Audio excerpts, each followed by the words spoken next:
Hey, what's going on, guys? So we're back again here. Now we're with the Legion here. So if you don't know, there are guys here that post all kinds of things on YouTube and everything out there. A lot of informative stuff about snakeheads and other things too. I know you guys do a lot of things for the fishing community out there. So let's, I guess, introduce yourselves here, guys. All right, hey everybody, how you doing? Kambo Trout. I'm Infamous Fishing. 410 Commando. So I know there's a couple topics we want to talk about today, and that's going to be like seasonal, I guess, lures and techniques and certain things like that. So we'll touch bases on, I guess, spring, summer, fall, and I guess winter a little bit. I mean, it's our time to fish, so take it away, Kambo. All right, so folks, we'll kick things off here with spring, okay? Because we're here in that time period anyway, Right. So this is going to be one of the most pertinent things we can talk about today. Now, there's a one lure here that I don't have to show you, that if I had to point you to one lure to buy that they sell in here, I know they do because I already pointed a few people to it. I know what you're going to say. That's going to be the Mepps inline spinner, okay? Get a Mepps inline spinner, number 3 or 4. It is one of the best lures you can possibly use in the spring. So let me ask you this. Oh, there we go. Someone in the audience has one. So since we're going over this one, this is the new Mepps spinner. It's called the Bronze Slammer. It has a VMC upgraded hook on it and a little more flash to it. It's a lot stronger. Let me ask you guys this. This is a big question when it comes to Mepps. Blade color and blade size. Yes. What's your favorite for you guys? My favorite's number 4 in silver, but I've done good on Fire Tiger too. What do you think, bro? Mine is a number 4, number 5, but if you call Mepps, you can actually get your blade swap. You can do a number 5 body with a number 4 blade, so you can have the weight to cast. For me, it's going to be your classic silver or bronze blades. Oh, you guys are silver guys, huh? Yes. Just like Chad. So I mean, I throw pink, so mine's always pink. But yeah, in the springtime, I don't know what it is. Might be a little bit of flash. It also gives you vibration and that kind of more tainted, or I won't say tainted, more stained water, put it that way. But they love it. They love that. Some other lures I would point you to during the spring, when things are just starting to warm up. Your swim baits with your underspins on there. That's another great way to go. Kicker frogs, fish in a subsurface kind of way, like on a weighted swim bait hook. But I guess aside from just the lures for the spring, another thing you're going to want to be worried about is where you're going to actually find the fish. In the spring, in a lot of places, your vegetation hasn't grown up. So if you actually find some good vegetation, underwater vegetation, definitely fish in it and around it. If you can't find that, find your shallow areas, your shallow coves, and find timber. Those are the 2 basic structures that I really key on. And find your shallow coves with dark bottoms, because that water is going to warm faster than anywhere else, and that's where the snakehead are going to gravitate to. Now, that's the spring fishing portion. When you get into late spring, you get into the snakehead spawn. That can be one of the toughest times of years to fish. It usually happens around May time frame. During that time, the snakeheads start their their mating courtship rituals, and they stop biting a lot. Now, the good news is that not every snakehead mates at the same exact time, so you can usually find a few to bite. But the period before that, in April, when the tournament's going on over here at Anglers, is usually one of the best times to get after them, because it's the pre-spawn period. They're feeding to the max to build up that energy reserve for the spawn. It's a great time to get after them. Big fish, right? Yes. It's another great time of year to catch your biggest, heaviest fish. So if you're trying to weigh in those big fish for the tournament, or aiming for a state record or anything like that, it's a good time of year. Yeah, so with these lures and whatnot, I guess it depends based on like the area and whatnot, but choosing the color, I guess. Let's touch bases a little bit on that. Yep. Like, do you guys like to choose colors based on like water clarity, general area that we're fishing in the state here, or let's talk about that. You look for that one? Yeah, I look for it. Well, depending, you want to match the hatch to what you're using. Like if you're fishing like 335 on the eastern shore, I always throw a black and pink chatterbait. Or, I mean, that's what seems to work for me. I tried white out there. Other people preference. And white and silver. And white, silver, and chartreuse is pretty good colors. Also pink, if you can find one. Also, we didn't go for this time too. The chatterbait. Yes, and the spinnerbaits are good spring baits because there's no grass. I mean, there's not grass. There's grass, but it's growing, so you can just fish right over top of it, and they're usually going to come up and nail it. You catch everything on a chatterbait.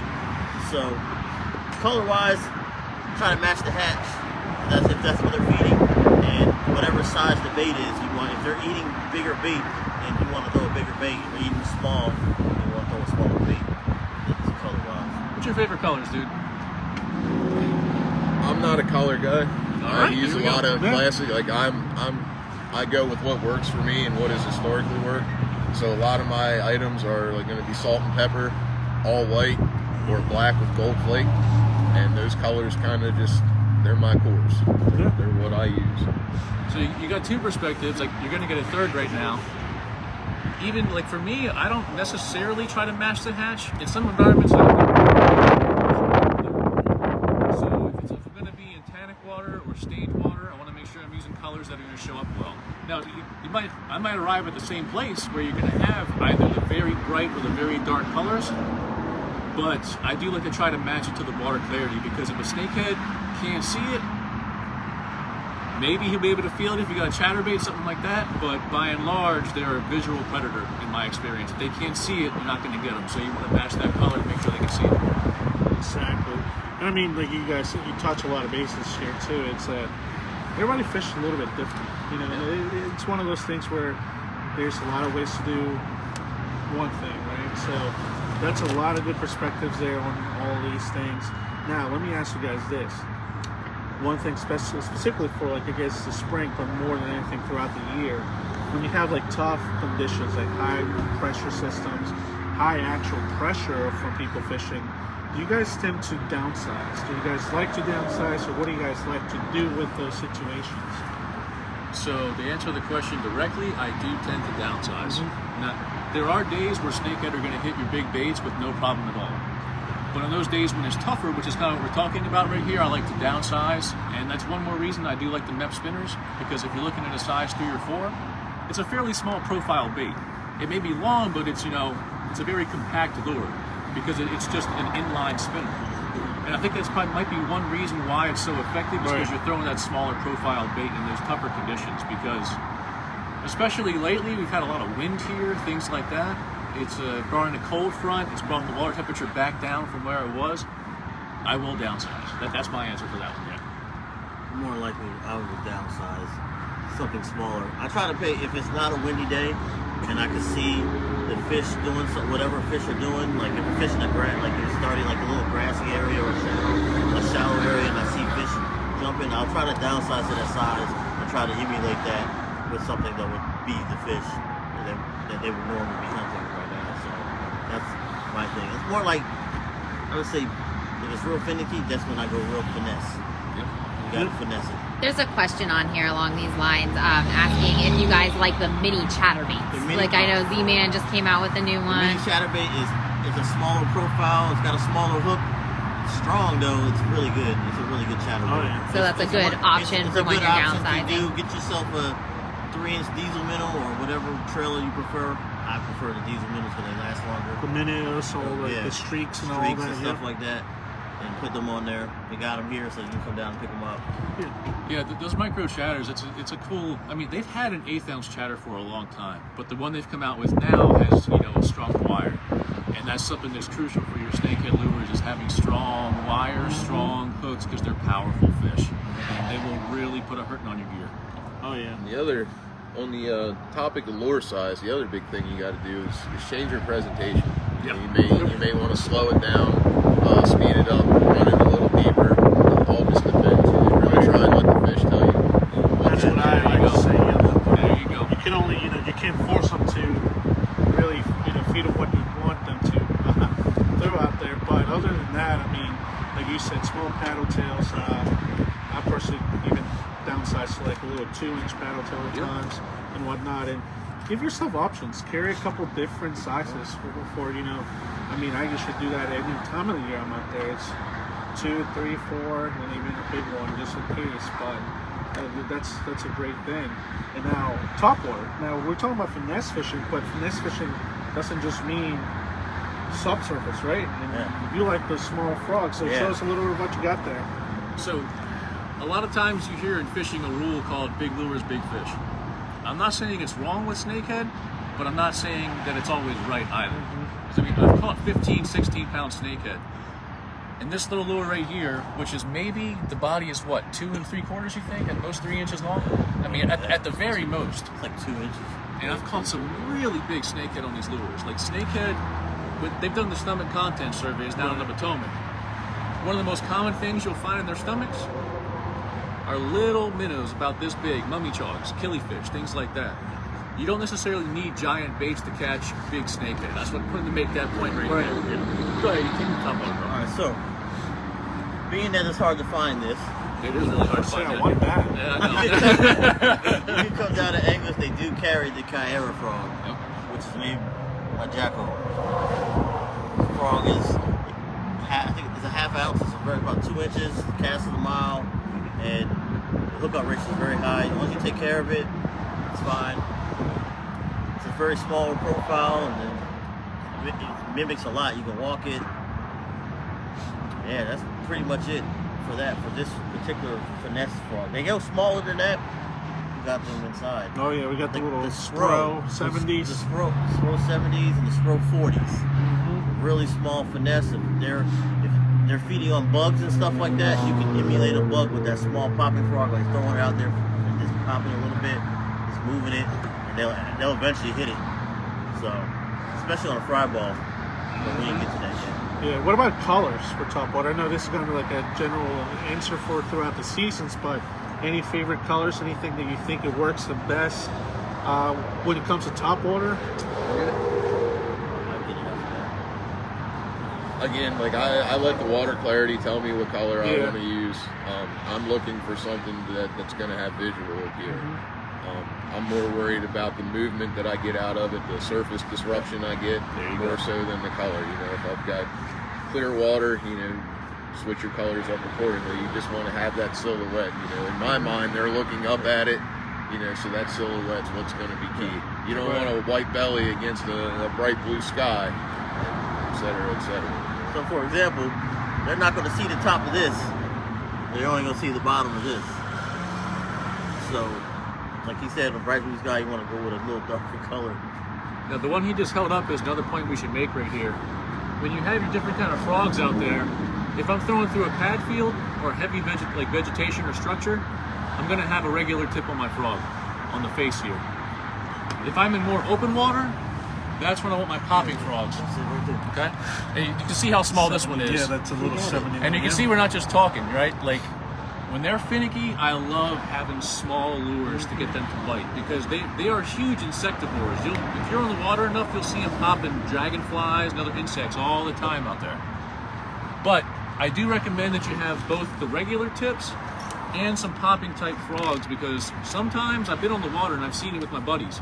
My buddy will have a popping frog, I'll have a regular frog, he's out fishing me 5 to 1. Because that popping sound imitates the sound of an actual bait fish getting popped, aside from just being a noise attractor to bring them in for it. So make sure you have both in your tackle box. Do any of you do any walking baits? No. You leave that thing, because I really haven't used any walking We don't baits. have it here. I mean, You got the little soup one, you got the white one, the mouse. oh, You can definitely walk that, yeah. Yeah, You walk can this. walk that really well. Yep. this is your day. I'm not- For me, You like the noisy There stuff, he goes. huh? I'm throwing That's Teckle Man over there. these. Everybody has their preference. I know Brandon has his preference, but I like the noisy baits. This right here, I've caught a ton of fish on these. I don't know what it is about it. Even on the hard days, if I'm not catching nothing on this and I'm going to this, they'll hit this. Yep. And it's interesting about Teckle lure in general that it just catches fish at certain times. So yeah. And there's one, we held it up a little while ago. I don't mean to go too far off of the top water discussion right now. But you can still fish that on top. Yeah, That thing's pretty cool. But this is something called the Teckle Blade Waker. And you'll see it looks vaguely like a chatterbait, but the blade on top is different. And what this does, it allows it to run much more shallow than your average chatterbait. And that comes in really handy with snakehead fishing in particular, because a lot of the areas you're going to be fishing for snakehead are going to be shallower than normal. So if you don't have any Teckle Blade Wakers in your inventory, story, that's another one I highly recommend. I mean, I think I have no less than 2 or 3 with me here today. You can fish it like a frog too. Yeah, because It's almost like a wake bait too. it is almost like that, dude. Exactly. But if you retrieve it faster, it will be almost like become a top water bait, and you can skirt it across grass. I've done it, and I prove it, so it works. Yeah. So summertime, guys, what's different about the summertime lures here that you're looking like you're going to, or is there a difference? So it's like there is a difference. So the easy one that we all are kind of aware of: summertime, hotter water, higher metabolism, higher activity level, larger strike zone, right? So you can generally work your lures at least a little bit faster, and the fish are generally going to be more aggressive, all things being equal. Now, that being said, one point that I would make is that I'm still taking my chatterbaits, I'm still taking my swim frogs and my swim baits, because there are some days or periods during the day where I'm not getting the hits on top water. Maybe it's super clear out, right? Maybe it's like a super clear sunny day. A lot of times on those days, I won't get as much action on top. Not always, sometimes you absolutely tear them up. I'm not saying it's a universal, but it does happen. But as far as what top waters I use, like I still have luck on mice, I still have luck on popping frogs, regular frogs, like pop bars. I try to stay away a little bit from using too many treble hooks when I'm snakehead fishing, because the last thing I want is a snakehead death roll with one hook in me and one hook into the fish. It's everybody's nightmare there. But go ahead. You don't feel let's take it away for the rest of the summer breakdown, man. Well, summertime, if anybody that knows me knows I am a huge fan of the spinnerbait. Sometimes, I also use it based on the tide. Summertime, you've got everything going for you. You've got a lot of fry balls in the area. You've got different types of vegetation. I like to work grass edges and different depths in the summertime during the tide changes when the top water bites slow and if you're not getting anything on the mats. I like these particular spinnerbaits. These are the Cobras from American Snakehead Customs, mainly just because they're so heavy built. This one's set up with a stinger. I personally don't run a stinger. I put a small trailer on here. I use a fluke trailer. But you get a lot more options, in the summertime. Like Steve said, you have amped up fish, but that's also when you see your fry balls. And a lot of people, fry balls can be a big time trap. We've noticed, once they start getting bigger, they get a little less protective of them. And I have several videos last year where I think I figured out this is my favorite harassment device. I have just learned to beat these bigger fry balls to death with these spinner baits. I like to use the big willow blades. These have the serrated willow blades. A lot of noise, a lot of reflection. They have almost like a holographic look, and there's just a whole lot going on in that area. Really gets some good stuff, huh? It really gets them fired up. There you go. And then, do you like that pink, or do you got? That's one of those colors we keep seeing more and more and more. I guess throughout the whole snakehead stuff. There is a lot of pink. You got me onto it. You're talking about the me. Yep. So we talking top. So if it's finicky and you're fishing top water and nothing's biting, weedless, one with a hook or one with a weighted hook, or one without a weighted hook, and I'm dragging it over the top of the grass because it looks like fish. Because most of the time you see little fish jumping around or swimming, and they're swimming through the grass, and that seems to be money when they're not biting frogs. So, also, if we're not top water, the bite's not working, like Steve's saying, the curly tail frog will work. But you also got to pay attention to the area, because if the tide is down and you look along the bank, crawfish. Yep. So they might be feeding on that. Snakehead love crawfish. That brings me to lures like this. This is actually made by Real All American. But what I like about these kind of lures, you can rig this guy weedless. You can run it faster, run it as a topwater, run it as a frog. But you can also run it subsurface. And if you look, this is meant to be a frog, but it's also going to duplicate a nice crawfish bait. And this is a nice dual-purpose bait. So if you find some fish that are on the fence, maybe they don't want to hit minnows or mummichogs or whatever, but maybe they eat a lot of crawfish. This might be just your ticket, be what they want to see. That's really quick. So one thing that Brandon pretty much touched on it, but I want to make sure we're being absolutely clear with you. When you're dealing with the hooks you're going to rig on a swim frog like this from Real All American, You have your weightless hooks, and that's going to be when you're fishing either the surface or the upper part of the column. Another really effective way to fish Maryland's Eastern Shore, especially because they have a lot of flooded timber over there, is to use a weighted swim bait hook with these. And then you take this and you're reeling it either through the middle of the water column or you're literally bouncing it off that timber. It'll draw a lot of reaction strikes out there. Like there's been days out there I haven't caught on anything. I put a weighted hook on with this swim frog right here, tear them up. So it's my favorite swim bait of any swim bait that I use right there. Might be it for frogs. Anything else? Oh, well, we'll go over. So this is Go.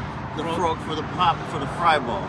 I got one more after that. Go ahead. This is what I use for the fry balls because most of the time they're using grabbing it and moving it out the way. And if there's a bigger fish, they just grab it, it's in their mouth. Vice is something bigger than that. You can see the difference. A little bit of a size A little difference. bit of size. It's huge. So, Now, we're talking top water, so there's one thing we haven't touched on yet we absolutely have to touch on. That's your hook gap and your hook angle. Okay, because there are a lot of frogs out there, this one isn't one of them, but there's a lot of frogs out there that straight out of the pack, the hooks will either be angled just parallel or even slightly downward. You don't want that. Snakehead have a really hard mouth. So point number one, when you set the hook on a snakehead, I don't care what lure you're using, set it like you're trying to cross their eyes. That's point number one. Point number two is that if you get those hooks out of the pack and they're not at least angled slightly upward and slightly outward, take a pair of good pliers and work the angle of that hook at least a little bit. On that, It'll save you. on that note, I'm going to give somebody a tip. Steve's talking about changing this hook angle. Instead of using pliers, I hear a lot of guys complain about hooks getting broke. Yeah. You know, when you score this hook with pliers, you create a weak point in the metal. So as soon as you load that, a good alternative when you are tuning your frogs and bending your hooks is to find a piece of steel or stainless tubing, slip it over the hook, and use that to take it back. Yeah. Versus cranking on that with pliers, because you get to digging around on that, you just created a weak point. You're gonna hook a dragon and you're gonna lose it. That's a great point. Idea. That's a great idea.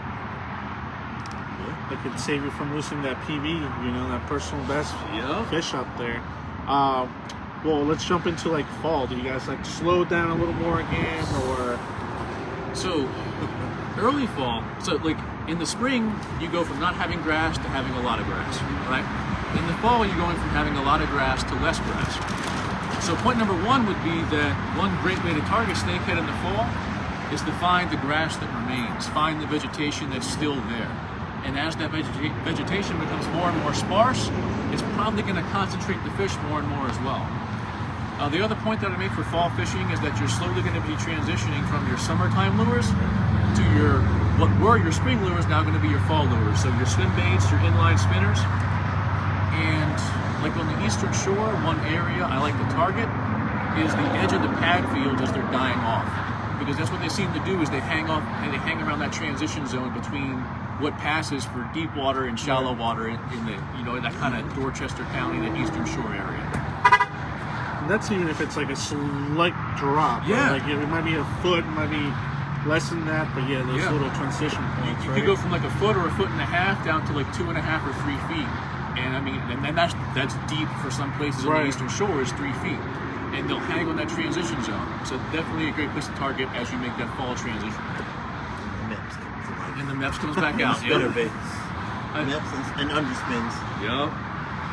Yeah, so I mean, I guess we cover a lot of things, and I know this is like a newer topic for a lot of us. It's going to be winter snakeheads. I know now we're getting warmer days. We got something for that, right? Yeah, we got warmer days in the spring, the winter, and whatnot. But it can be done, right? So what you got there?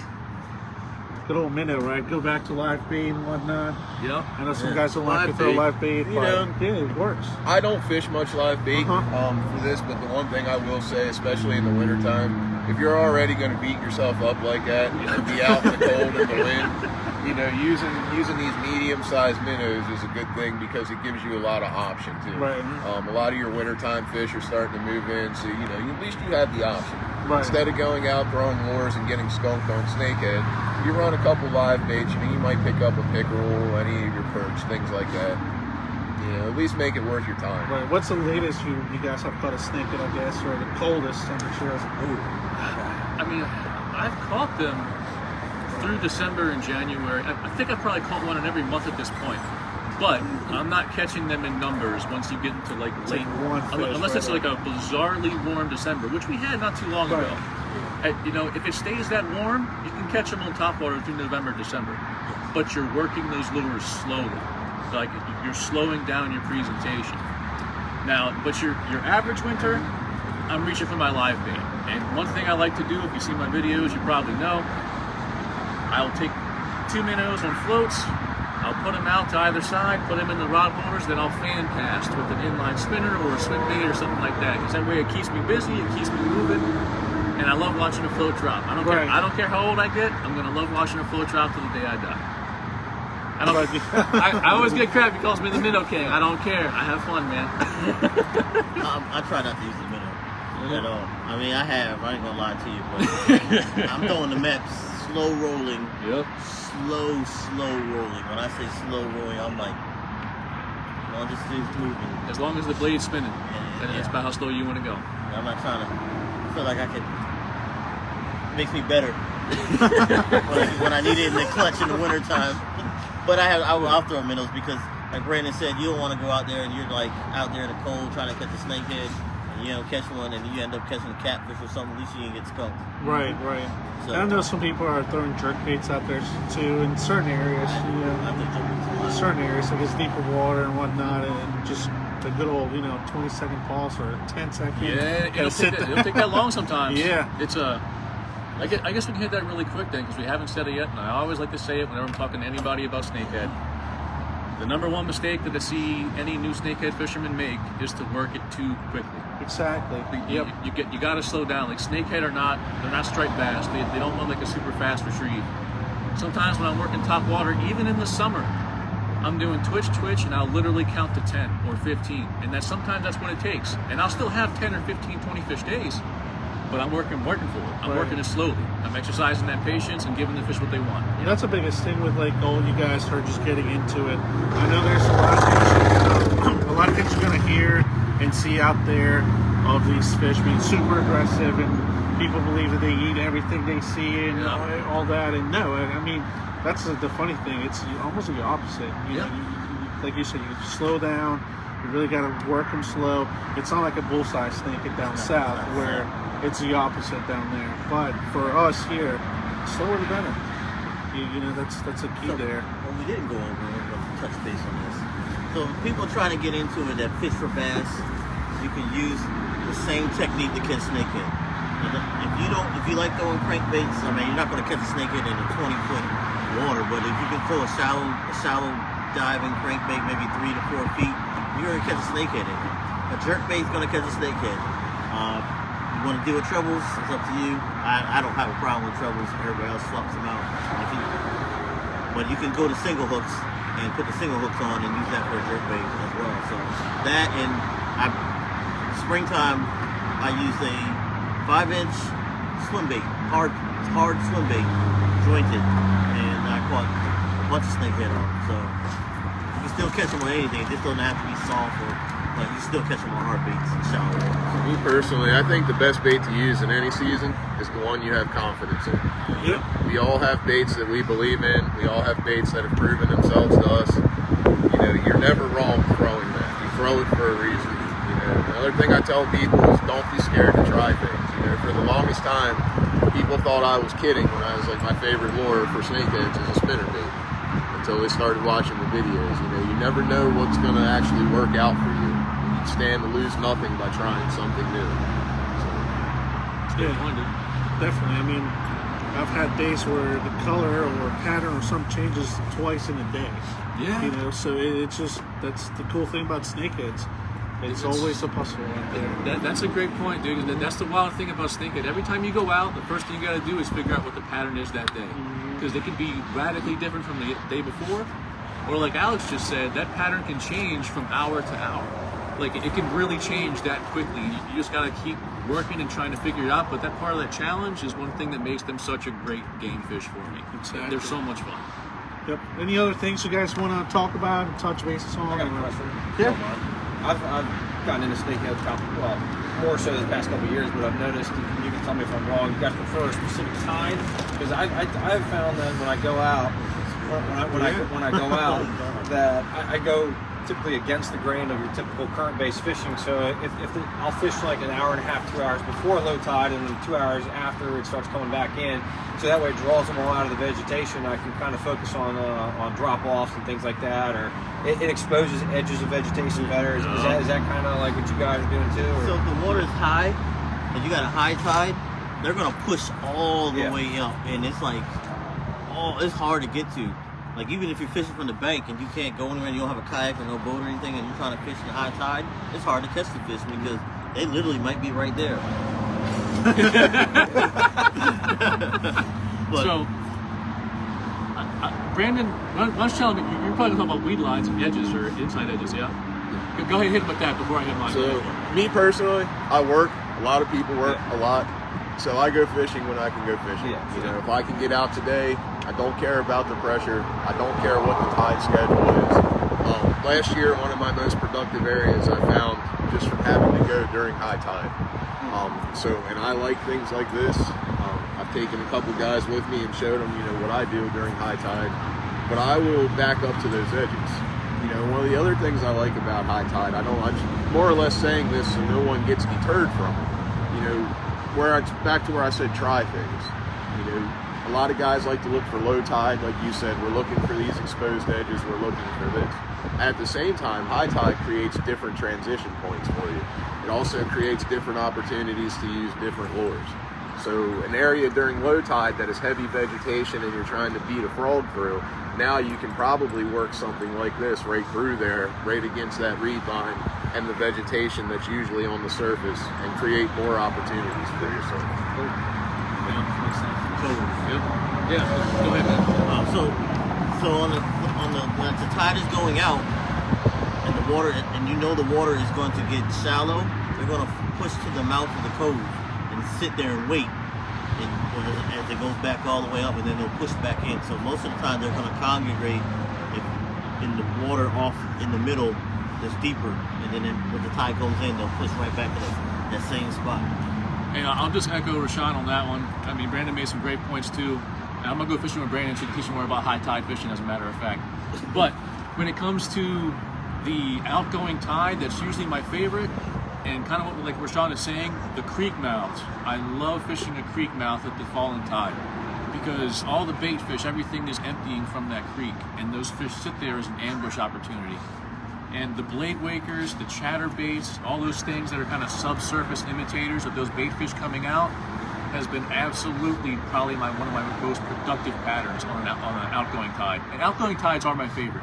I've caught them on all tides, but like Rashawn said, like if you're in an area that once the tide gets really high, it floods like 10, 20, 30, 40 feet of bushes or reeds or something like that, those snakehead will go way back into it. It'll be virtually impossible to catch them. So the point that Brandon made about finding those different areas, whether it's inside weed edge or like maybe even a channel edge, those are things you kind of gotta work your mind about. And if you can't reach them over there, well, those fish are over there, you can't reach them. You want to catch fish, adjust your tactics. Explore new options like what Brandon was talking about too.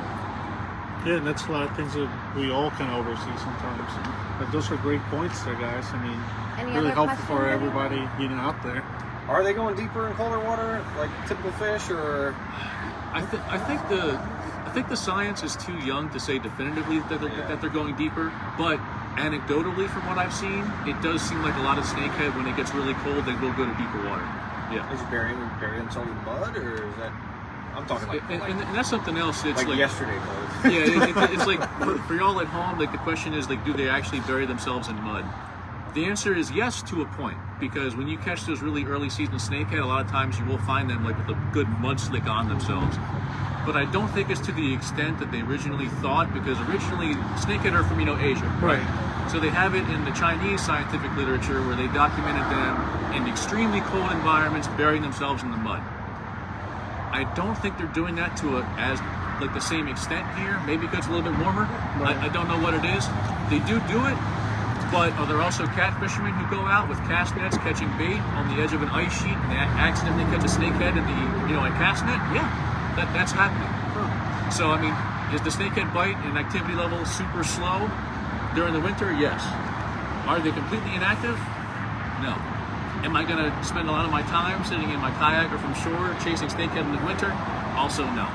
I'll probably transition to pickerel or something else like that. I also have a question.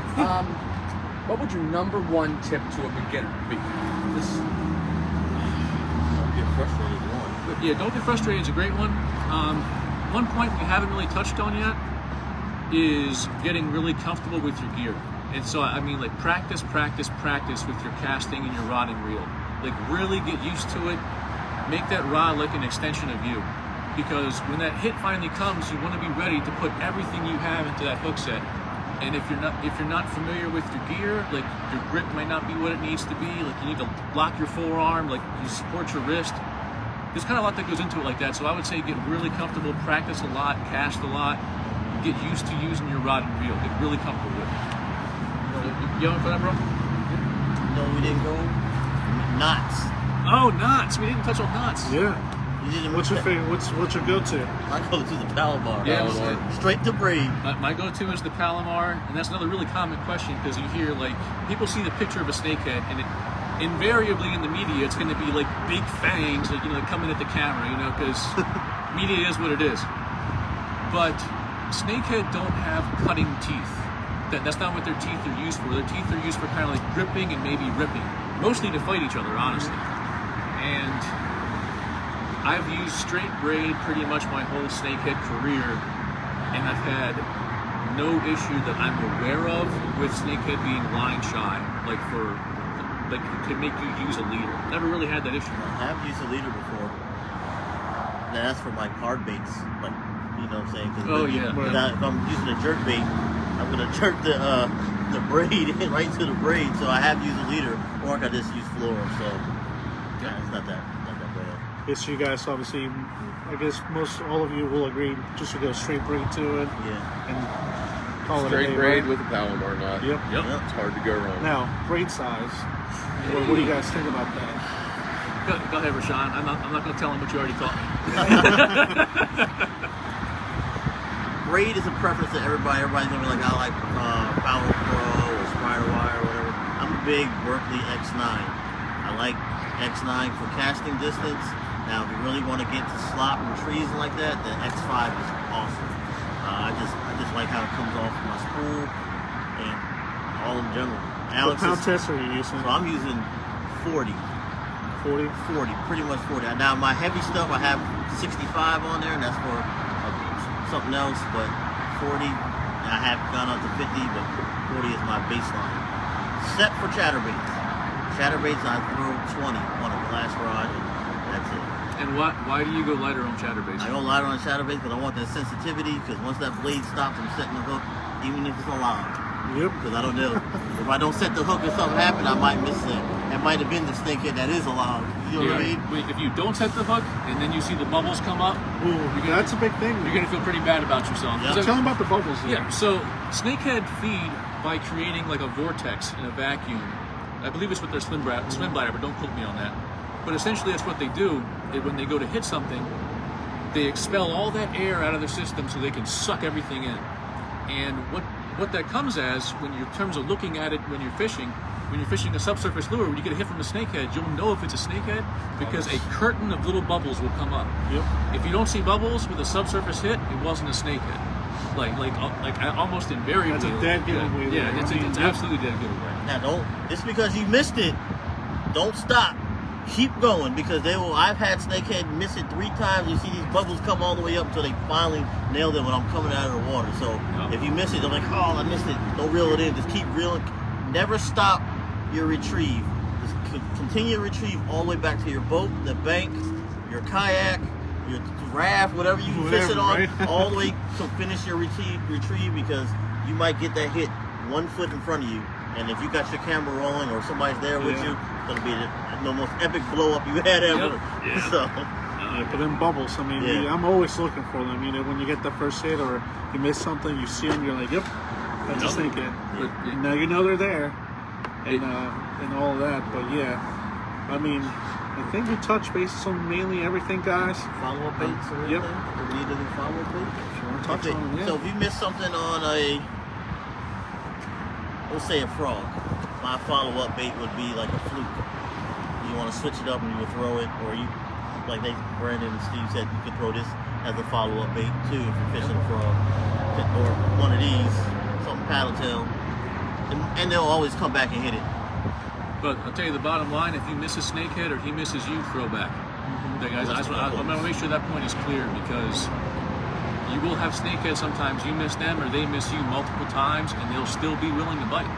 So don't give up. I mean, don't get me wrong. Don't sit there all day on the same fish, but at least give it a second or third shot if you miss that fish. Yeah, especially like fry balls, like you were saying earlier. Don't let it be a dead trap when you sit there all day on one fry ball. But yeah, well, thank you guys for being here. Obviously, check them out. And all of you guys have your, I guess, YouTube pages and all that. YouTube, So Instagram, Infamous Fishing. yeah, On Instagram. 418 Commando. 411 Commando Instagram. And Kambo Trout, Instagram, TikTok, YouTube, all that. Yeah, jazz. we're all on. I'm on that. so thank you for coming out today, guys. I appreciate you guys being here. A lot of great info here, and check them out because we got a lot of great content on all this stuff there. About a lot of different things too, not just snakehead. Yep. Well, thank you guys. Appreciate it. All right, thanks. Thank you. Thank you.